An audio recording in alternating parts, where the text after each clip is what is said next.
ஆண்டவராக இயேசு கிறிஸ்துவின் இனிய நாமத்தில் ஆலயம் தீர்க்க தரிசன ஊழியங்களின் சார்பாக உங்களை வாழ்த்துவதில் பெரும் மகிழ்ச்சி அடைகிறேன். அன்புக்குரியவர்களே, நம்முடைய வாழ்வில் எத்தனையோ விருந்துகளை நாம் சாப்பிட்டு இருப்போம். பொதுவாக விருந்து என்று சொன்னாலே எல்லாருக்கும் பிடிக்கும், அப்படித்தானே? விருந்து வீட்டுக்கு போனோம்னா எல்லாருக்குமே பிடித்த ஒரு விஷயம். அதுவும் ஸ்பெஷலான உங்களை யாராவது உங்களை மட்டும் அழைப்பார்கள் என்றால் மிகவும் சந்தோஷமாக நாம் செல்வது வழக்கம். இப்படி இந்த உலக வாழ்க்கையில்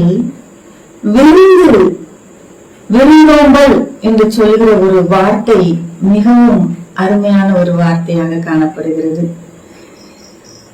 ஏதாவது ஒரு காரியம் ஆக வேண்டும் என்று சொன்னால் கூட நாம் அந்த நபருக்கு விருந்து கொடுத்து இதை எனக்காக செய்ய முடியுமா என்று சொல்லி நாம் கேட்பது வழக்கம்.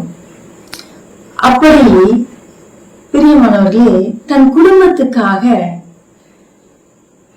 ஒரு விருந்து பரிமாறப்பட்டது. அந்த விருந்து நிமித்தம் அந்த குடும்பமே காக்கப்பட்டது.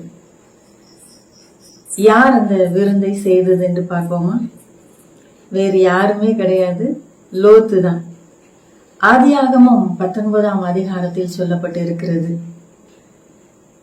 அதில் சோதோம் குமோரா பட்டணத்திற்கு சாயங்கால வேளையிலே 2 தூதர்களும் வந்து கொண்டிருக்கிறதை தூரத்திலே லோத்து பார்த்துவிட்டு அவர்களை மிகவும் வருந்தி அழைத்து அவர்களுக்கு அருமையான ஒரு விருந்தை ஆயத்தம் பண்ணி அவன் சாப்பிடும்படி கெஞ்சி அவர்களுக்கு அந்த விருந்தை பரிமாறினதை நாம் பார்க்கிறோம். யோசித்து பாருங்க, இந்த லோத்து இருந்த அந்த காலகட்டத்தில் மிகவும் கொடிய மனிதர்கள், அவனை சுற்றி ஒருவர் கூட நல்லவர்கள் கிடையாது. அப்படிப்பட்ட ஒரு சூழ்நிலையில் ஆபிரகாமுக்கு ஒரு குழந்தை பாக்கியமும் இல்லை.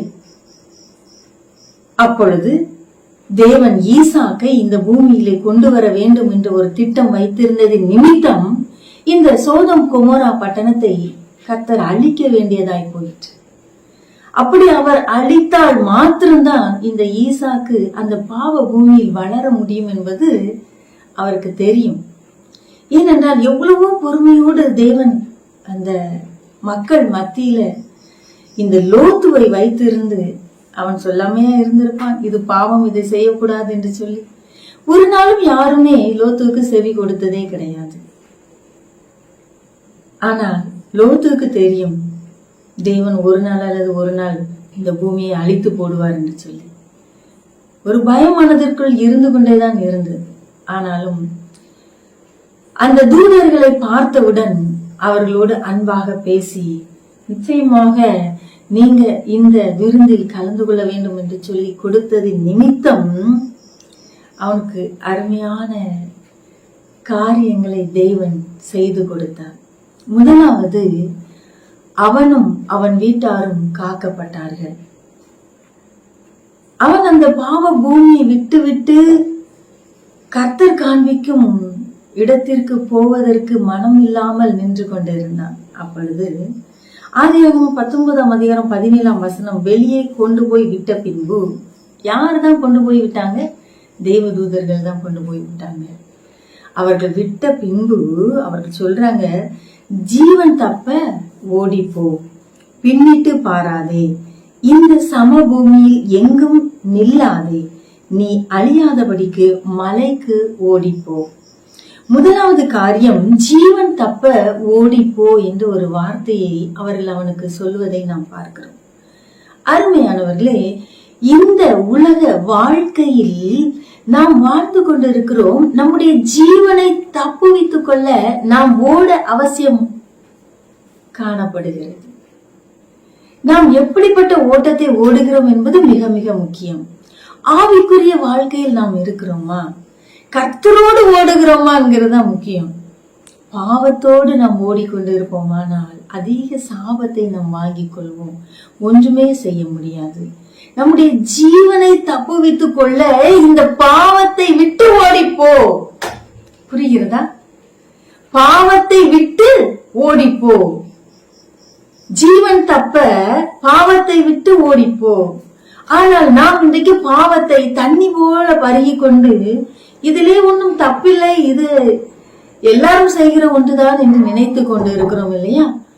கர்த்தர் அறிவிருக்கிற காரியங்களை உள்ளங்கையில் வைத்து நாம் பார்த்து கொண்டு மகிழ்ந்து கொண்டு இருக்கிறோம். அன்பான மகளே, மகனே, நீங்களும் கூட இன்றைக்கு உள்ளங்கையில் பாவத்தை செய்து கொண்டு இருக்கிறீர்கள். அது எப்படி என்று யோசிக்கிறீர்களா? எல்லார் வீட்லயும் செல்போன் ஒண்ணு இருக்குது. அதை நாம் எப்படி பயன்படுத்துகிறோம்? தேவையில்லாத காரியங்களை கேட்பதற்கு, தேவையில்லாத காரியங்களை பார்ப்பதற்கு பயன்படுத்தி கொண்டிருக்கிறோம். நம் ஜீவனை தப்புவிக்கவே முடியாது, நம் ஜீவனை இழந்து போகும். அதனாலதான் இந்த உலகத்தார் அல்ல, இயேசு கிறிஸ்து சொன்ன ஒரு வார்த்தை பார்த்தீங்களா, நான் இந்த உலகத்தார் அல்லாதது போல நீங்களும் இந்த உலகத்தார் அல்ல என்று அவர் திட்டமும் தெளிவுமாய் சொல்லி இருக்கிறார். இரண்டாவதாக, பின்னிட்டு பாராதே. ஒருபோதும் நாம முன் வச்ச கால பின்னால வச்சிடவே கூடாது. சரியா? நாம் கர்த்தரை, அவரே தெய்வம் என்றும் அவர் மூலமாக நமக்கு ரட்சிப்பு என்றும் பரலோகம் உண்டு என்பதையும் அவர் மூலமாய் நித்திய ஜீவனை நாம் பெற்றுக்கொள்கிறோம் என்பதையும் நாம் அறிந்திருக்கிறோம், ரட்சிக்கப்பட்டு இருக்கிறோம், ஞானஸ்நானம் எடுத்திருக்கிறோம். ஆனால் பின்னிட்டு பார்க்கிற ஒரு அனுபவத்திற்குள்ளே இன்றைக்கு நாம் போய்கொண்டு இருக்கிறோமே, ஏன்? அருமையானவர்களே, ஒரு சகோதரி தேவையில்லாத ஒரு சில இடங்களுக்கு போக வேண்டிய ஒரு சூழ்நிலை அவர்களுக்கு ஏற்பட்டது. அப்பொழுது அங்க கூட இருந்தவர்கள், நீங்க ஆண்டவருடைய பிள்ளை மாதிரி தெரியுது, நீங்க ஏன் இந்த இடத்திற்கு வந்தீர்கள் என்று கேட்டார்கள். அப்பொழுது அந்த சகோதரி, நான் ஆண்டவருடைய பிள்ளைதான், ஆனால் இவர்களோ கர்த்தருடைய ஊழியத்தை செய்கிறார்கள், இவர்களும் இந்த இடத்துக்கு வந்திருக்கிறார்கள், அப்ப நான் என்ன பண்றது? என்னை கூட்டிட்டு வந்ததே அவங்கதான் அப்படின்னு சொல்லி அவங்க சொல்றத கேட்டாங்க. அன்பானவர்களே, கர்த்தரிடத்தில் நாம் வந்து விட்டால் கர்த்தரை மாத்திரம்தான் நாம் பார்க்க வேண்டும், கர்த்தரை மாத்திரம்தான் நாம் நேசிக்க வேண்டும், அதுக்கான வழிகளை தான் நாம் பின்பற்ற வேண்டும். பின்னிட்டு பார்க்கிற ஒரு அனுபவம் வேண்டாம். இந்த லோத்துவினுடைய மனைவியிடத்தில் சொல்லப்பட்ட ஒரு வார்த்தை, உன் ஜீவன் தப்ப ஓடிப்போ, உன் ஜீவனை தப்ப வைத்துக்கொள். இங்கே இவள் செய்த ஒரு காரியம், பின்னிட்டு பார்த்து உப்பு தூணாக போனாள். பின்னிட்டு பார்க்கிற ஒரு அனுபவம் யார் யாருக்கு வருகிறதோ அவர்களால முன்னால போகவே முடியாது. நாய் தான் கக்கினதை தின்னும், அது போல நாமும் என்ன செய்யக்கூடாது? சாப்பிடக்கூடாது. அருமையான ஒரு சகோதரிக்கு ஜெபித்து கொண்டிருக்கும் பொழுது தேவன் வெளிப்படுத்தினார், இவள் தேவையில்லாத ஒரு மந்திரவாதியிடம் அடிக்கடி போகிறாள் என்று சொல்லி. அந்த மந்திரவாதியை பேர் சொல்லி, இந்த மந்திரவாதியிடம் நீங்கள் அடிக்கடி போகிறீர்களா என்று கேட்டேன். அவர்கள் சொன்னார்கள், ஆம், நான் போகிறேன். பின்ன எதுக்காக என்கிட்ட வந்து ஜெபிக்க வந்தீங்க என்று சொல்லி கேட்டேன். இல்ல, அங்க போனா அவர் ஒரு மாதிரி சொல்றாரு, நீங்க ஒரு மாதிரி சொல்றீங்க, எது கரெக்டுன்னு பாக்குறதுக்காக இங்கேயும் அங்கேயும் மாறி மாறி போய்கிட்டே இருப்பேன் என்று சொன்னாங்க. அன்பானவர்களே, தேவையில்லை. பின்னிட்டு பார்க்கிற ஒரு அனுபவம் நமக்கு வேண்டியதில்லை. கர்த்தர் நமக்கு எல்லா ஞானத்தையும் கொடுத்திருக்கிறார். 2 தோணியில கால் வைக்கிறவங்க என்னைக்குமே கீழே விழுந்துருவாங்க. தேவனை நோக்கி நாம் பார்க்க வேண்டும். இதனாலதான் பின்னிட்டு பார்க்காதன்னு எழுதப்பட்டிருக்கிறது. அன்பான மகள், அருமையான மகள், ஞானஸ்நானம் எடுத்த ஒரு மகள், தேவையில்லாத ஒரு மகனிடம் மாட்டிக்கொண்டு அவன் சொல்லுகிற குலதெய்வத்துக்கு தான் நீ பலியிட வேண்டும் என்று சொல்லி அவளை பலிகாடாய் கொண்டு போய்விட்டான். அன்பானவர்களே, இப்போ நாம் நம்மை நாமே ஆராய்ந்து பார்ப்போம் என்றால் நாம் பின்னிட்டு பார்க்கிற அனுபவத்துக்குள்ள போகவே மாட்டோம். இந்த கர்த்தர் மாத்திரம் எனக்கு போதும். தானியேலையும் அவர் நண்பர்களையும் பாத்தீங்களா, இவர் எங்களை விடுவித்தாலும் சரி விடுவிக்காவிட்டாலும் சரி நாங்கள் அவரையே சேவிப்போம். நீங்க சொல்ற ஆலையோ சிலையோ வணங்க நாங்க தயாரா இல்லை. அக்னி ஜுவாலையில போட்டுருவோம், போடுங்க. நம்மளால அப்படி சொல்ல முடியுமா? ரத்தம் சிந்தினோமா? ரத்தம் சிந்தினவரை ரத்தம் சிந்த வைத்து கொண்டிருக்கிறோம். மறுபடியும் மறுபடியும் அவரை வேதனைப்படுத்தி கொண்டிருக்கிறோம். பின்னிட்டு பார்க்காதீங்க, தயவு செய்து பின்னிட்டு பார்க்காதீங்க. இது எனக்கு நடக்கவில்லை, இது எனக்கு தோல்வி ஆகிவிட்டது, ஆகையால் இனி நான் கர்த்தரை நேசிக்க போறதில்லை நான் அவருக்காக வாழ போறதில்லை, அவரை நோக்கி ஜெபிக்க போறதில்லை. இதனால் யாருக்கு நஷ்டம்? உங்களுக்கு தானே, உங்கள் சந்ததிக்கு தானே நஷ்டம். நான் அவரை வேண்டினேன், எனக்கு இதை அவர் வாய்க்க பண்ணவில்லை. அதற்கு காரணம் கர்த்தருக்கு தெரியும். சில காரணம் நமக்கு தெரியாது, தேவனுக்கு தெரியும். நாம் அதையும் இதையும் போட்டு குழப்ப கூடாது. எதுவாக இருந்தாலும் தேவன் நமக்கு ஞானத்தை கொடுத்திருக்கிறார். மூன்றாவதாக, இந்த சம பூமியில் எங்கும் நில்லாதேன்னு சொல்லப்பட்டிருந்தது. இந்த பூமியில நீ சும்மா நின்றுகிட்டு இருக்கிறதுக்கு உனக்கு இந்த பூமியை நான் தரல. புரியுதா? இந்த பூமி நமக்கு தேவையில்லாத ஒன்று. அதை தேவன் இங்க நிக்கிறதுக்காக நம்மளை அழைக்கல. அதிகமா நிலம், நகை, பொருள், படிப்பு, அந்தஸ்து, பதவி, இதெல்லாம் ஒரு மனிதனுக்கு கிடைத்தது. ஆனால் அந்த மனிதனால் கர்த்தரை நேசிக்க முடியவில்லை. காரணம் அவருடைய பிசினஸ் அப்படி. அவர் சொல்லுவார், என் பிசினஸ்ல நான் நேர்மையா இருந்தா சம்பாதிக்க முடியாது, நான் போய் சொன்னாதான் எனக்கு காசு. கள்ளத்தராசு கர்த்தருக்கு அருவருப்பானது. ₹1 இங்க நீங்க சம்பாதிச்சுன்னா ₹10 அங்க போயிட்டு இருக்கும். அது நமக்கே தெரியாது. புரியுதா? ஒரு அருமையான சகோதரி, அவர்கள் வீட்டுல பணத்துக்கு வைக்க இடம் இல்லை, அப்படி சொல்லலாம், அவ்வளவு பணம் இருந்தது. ஆனா அந்த பணத்தை எல்லாம் மாதம் மாதம் ஹாஸ்பிட்டலுக்கு தான் கொடுத்துக்கிட்டே இருந்தாங்க. கொஞ்சம் கொஞ்சமா அப்படியே அந்த பணம் எல்லாம் கரைய ஆரம்பித்தது. பணமே இல்லை, திரும்ப கடன் வாங்கி ஹாஸ்பிட்டலுக்கு செலவழிக்கிற நிலை. இந்த ஒரு நிலையில் அவர்கள் ஜெபிக்க வந்தார்கள். அவரோடு நான் சொன்ன ஒரு காரணம், நீங்க பணத்தை சேர்த்து வச்சு அதன் மேல நம்பிக்கை வைத்திருந்தீங்க, கர்த்தர் மேல நம்பிக்கை வைங்க, மறுபடியும் அவர் உங்களை செழிக்க பண்ணுவார், அவருக்காக பணத்தை செலவழிங்க என்று சொன்னேன். அநேகர் நினைக்கிறோம் கர்த்தருக்காக பணம் செலவழிக்கிறது வீண் செலவு என்று சொல்லி. ஒரு நாள் அது வீணா போகாது, ஒரு நாள் வீணா போகாது. இன்னைக்கு ஒருவேளை நீங்க நினைக்கலாம், நான் எவ்வளவு வேதனையில் இருக்கிறேன், இந்த சூழ்நிலையில் தேவனுக்கு காணிக்கை கொடுப்பதா, தசமபாகம் கொடுப்பதா? நான் இன்னும் என் பிள்ளைகளுக்கு நகை சேர்க்கவில்லை, நிலம் சேர்க்கவில்லை, பொருள் சேர்க்கவில்லை, எதையுமே என் பிள்ளைகளுக்கோ எனக்கோ சேர்த்து வைக்கவில்லை, நான் எப்படி கர்த்தர்க்கென்று கொடுக்க முடியும் என்று சொல்லி உங்கள் மனதிலே நினைத்து கொண்டு இருக்கலாம். கர்த்தர் சொல்கிறார், இந்த சமபூமியில் எங்கும் நீ நிற்காத.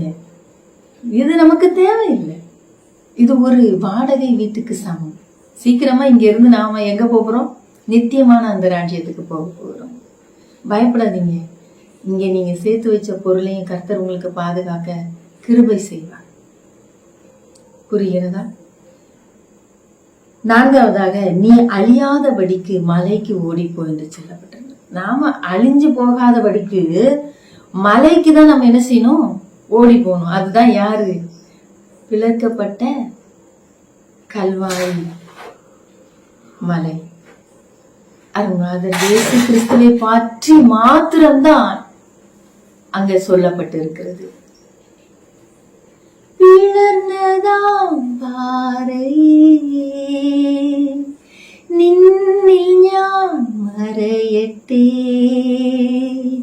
பிளர்ந்ததாம் பாறையே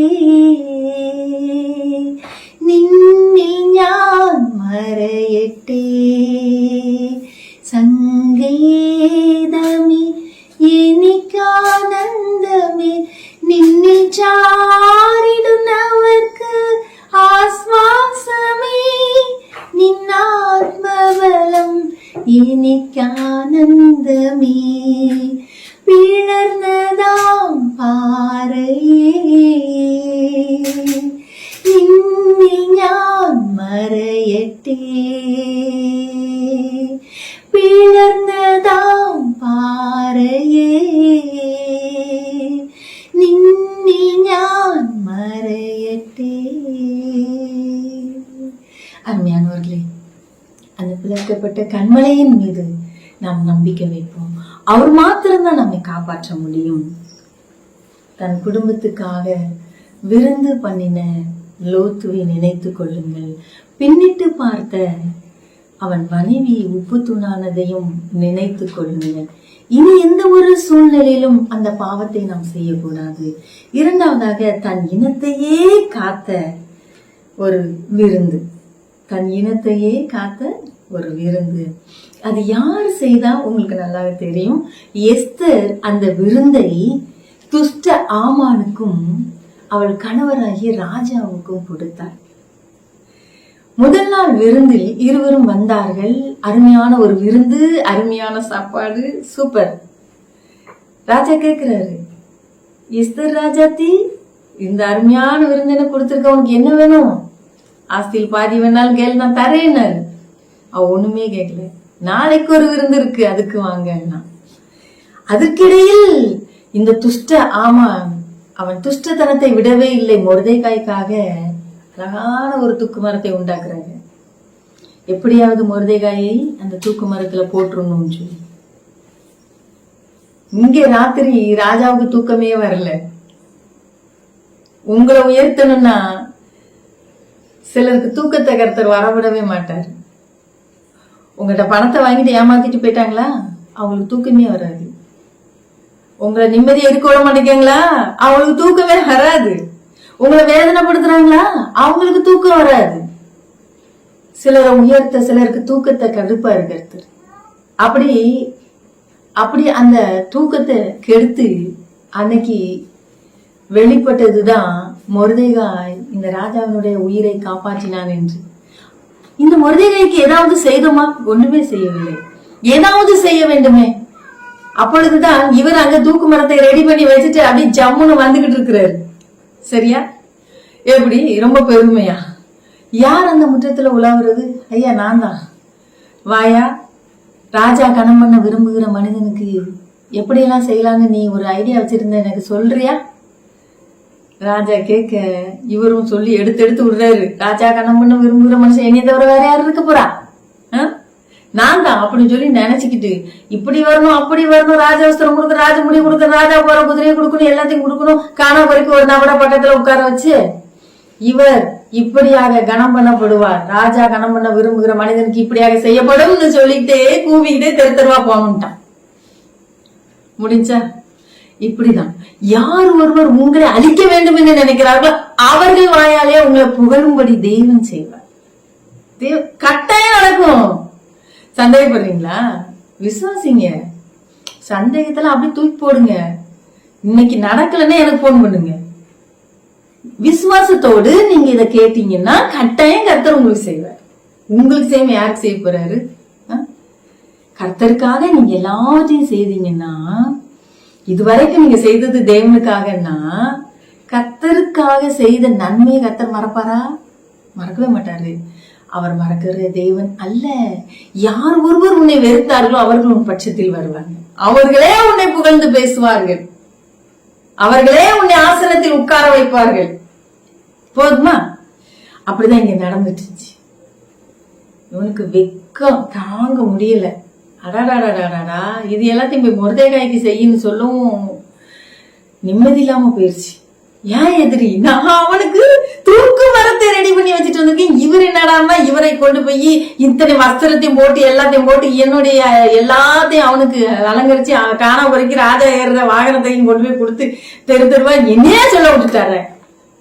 அடாடா, இப்படி மாட்டிக்கிட்டேனேன்னு சொல்லிட்டு வருத்தம் தாங்க முடியாத வருத்தம், வெட்கம். நீ வெட்கப்பட்ட இடத்துல தேவன் உன் தலையை உயர்த்துவார்.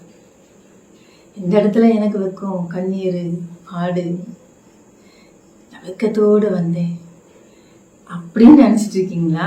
கர்த்தர் இன்னைக்கு சொல்றாரு, கேட்டுக்கோங்க. தீர்க்க தரிசனமா சொல்றேன். எந்த இடத்துல என் அன்பு மகளே நீ வெக்கப்பட்டீங்களோ அந்த இடத்துல உங்களை உயர்த்துவாரு. என் அன்பு மகனே, எந்த இடத்துல நீங்க வெக்கப்பட்டீங்களோ அதே இடத்துல நீங்க மறுபடியும் போய் ஜம்முன்னு இறங்கதான் போறீங்க, நிக்கதான் போறீங்க. தேவன் உங்களை கொண்டு போகத்தான் போறாரு. சரியா? சில வருடங்கள் ஆகலாம், சில நாட்கள் ஆகலாம். ஆனா கர்த்தர் செய்ய நினைத்தது ஒருபோதும் தடைபடாது. இந்த எஸ்தர் 2வது நாளா விருந்து கொடுத்துட்டு இருக்கிறா. விருந்தின் முடிவிலே ராஜா கேட்கிறாரு, என்னம்மா உனக்கு வேணும்ட்டு. அழகா சொல்றா, என் வேண்டுதலுக்கு என் ஜீவனும் என் மண்டாட்டுக்கு என் ஜனங்களும் எனக்கு கட்டளையிடப்படுவதாக. பாருங்க, விருந்து கொடுக்கறது எவ்வளவு பெரிய ஆசீர்வாதம். எத்தனை பேருக்கு விருந்து கொடுத்துட்டு இருக்கிறீங்க? இவ விருந்து கொடுத்து குளத்தையும் இனத்தையும் காப்பாத்திட்டா. அல்லேலூயா.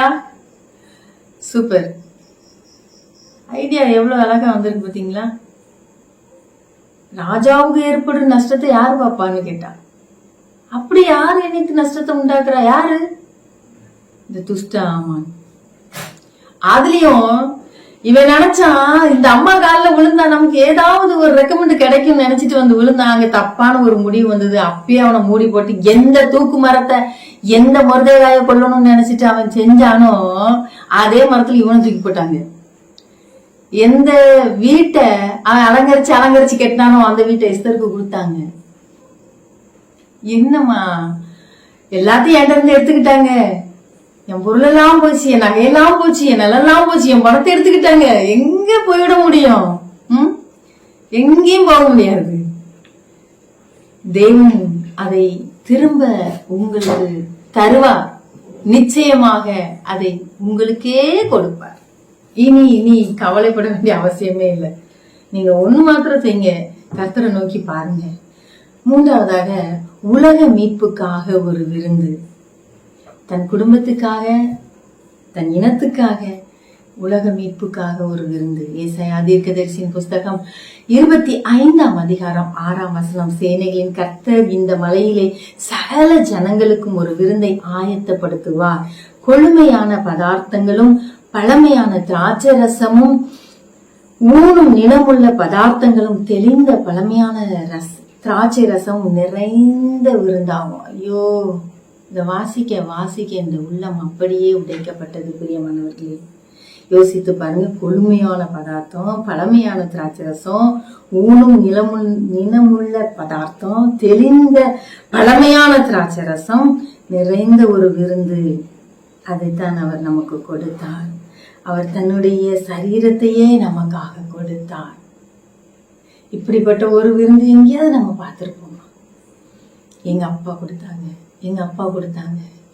இன்றைக்கு நீங்க இந்த விருந்த சாப்பிட்டா மட்டும்தான் அவரோடு பங்குன்னு அவர் சொல்லிட்டாரு. சரியா? அவர் சொல்றாரு, நான் கொடுக்கும் அப்பம் உலகத்தின் ஜீவனுக்காக நான் கொடுக்கும் என் மாம்சமே. அவருடைய மாம்சத்தையும் ரத்தத்தையும் பானம் பண்ணுகிற ஒருவர் மாத்திரம்தான் அவரோடு ஐக்கியம் வைக்க முடியும். அவரோடு கூட அந்த ராஜ்யத்திலே சந்தோஷமாக வாழ முடியும். ஆம் பிரியமானவர்களே, இந்த அப்பத்தை புசிக்கிறவனோ என்றைக்கும் பிழைப்பான். எவ்வளவு ஒரு வேதனைக்குரிய விஷயம். தேவன் சொன்ன ஒரு வார்த்தை மறந்து போக வேண்டாம். லோகத்தில் கஷ்டமுண்டு, இந்நாள் ஜெயிச்சவன் கூட உண்டு. லோகத்தில் கஷ்டமுண்டு, இந்நாள் ஜெயிச்சவன் கூட உண்டு. ஆமா அருமையானவர்களே, எவ்வளவு கஷ்டம் வந்தாலும் இந்த விருந்து சாப்பிடுங்க. அப்பா நமக்காக கொடுத்தாங்க. இன்னொருக்க வாசிக்கலாமா? ஏசாயா தீர்க்கதரிசியின் புஸ்தகம் 25ஆம் அதிகாரம் 6ஆம் வசனத்துல இது எழுதப்பட்டிருக்கிறது. நாம் இந்த விருந்தை அலட்சியம் பண்ணுனா நமக்கு இந்த உலகத்தில் எல்லாம் கிடைக்கும், மறுமையில நித்திய ஜீவனை இழந்து விடுவோம். அதுல எந்த சந்தேகம் கிடையாது. ஏனென்றால் அவர் அவ்வளவு அழகாக எழுதி இருக்கிறார். வாசிக்க பின்பு பாத்திரத்தை எடுத்து ஸ்தோத்திரம் பண்ணி அவர்களுக்கு கொடுத்து, நீங்கள் எல்லாரும் இதிலே பானம் பண்ணுங்கள், இது பாவ மன்னிப்புக்கு உண்டாகும்படி அநேகருக்கு சிந்தப்படுகிற புது உடன்படிக்கை ரத்தம். புதிய உடன்படிக்கையோடு நாம் உடன்படிக்கை பண்ணி கொள்வோம். இந்த விருந்தை நம்ம சாப்பிடுவோம். எப்பா, நான் இந்த உலகத்துக்காக நான் வாழல, உம்மோடு கூட நித்திய ஜீவனுக்காக இந்த விருந்தை நான் சாப்பிடுறேன்ப்பா. இந்த விருந்தை சாப்பிட்ட யாருமே இந்த பாவ விருந்துக்குள்ள போக கூடாது. தேவையில்லாத இடத்துக்கு நீங்க போக கூடாது. தேவையில்லாத மனிதர்களோடு நிக்க கூடாது. தேவன் அதிலிருக்கிற காரியம் ஒன்று விக்கிரக ஆராதனை, விபச்சாரம், வேசித்தனம். மறந்து போக வேண்டாம். ஆடம்பரமான வாழ்க்கை, இதையும் ஆண்டவர் வெறுக்கிறார். தேவைக்கு அதிகமான பொருட்களையும் நிலங்களையும் பணங்களையும் நகைகளையும் சேர்த்து வைக்கிறவர்களுக்கு நிச்சயமாக மரண தண்டனை. உலகம் நம்மை இன்றைக்கு புகழும், சந்தோஷமா தெரியும். ஃபாதர் பெர்க்மன் செய்ய அழகான ஒரு பாட்டு இருக்கிறான். வசந்தி வந்தால் பயன்படுத்து, சுவிசேஷம் சொல்வதற்கு நீங்க எதை சொல்லிட்டு இருக்கிறீங்க? மேலும் மேலும் வட்டிக்கு உங்க பணத்தை கொடுத்துட்டு இருக்கிறீங்களா? யோசித்துக் கொள்ளுங்க. இன்னைக்கு இந்த விருந்தை நாம விருந்தா ஏற்றுக்கொள்வோம். கர்த்தருடைய கரத்துல நம்ம ஒரு ஜெபம் பண்ணுவோமா? அன்பின் பரலோக பிதாவே, இந்த 3 விருந்தை குறித்து நாங்கள் பார்த்தோம் அப்பா. தன்னுடைய குடும்பத்துக்காக கொடுக்கப்பட்டது, குடும்பத்தையே ரட்சித்துக் கொண்டது. தன்னுடைய இனத்துக்காக கொடுக்கப்பட்டது, அந்த இனத்தையே ரட்சித்துக் கொண்டது. அருள்நாதர் இயேசு கிறிஸ்து எனக்காக தம்முடைய ஜீவனையே கொடுத்தாரப்பா. பிக்கப்பட்ட அந்த சரீரத்தையும் அந்த ரத்தத்தையும் நாங்கள் பானம் பண்ணவில்லை என்றால் எங்களுக்கு அவரோடு ஐக்கியம் கிடையாது என்று சொன்னீரேன் ஏசப்பா.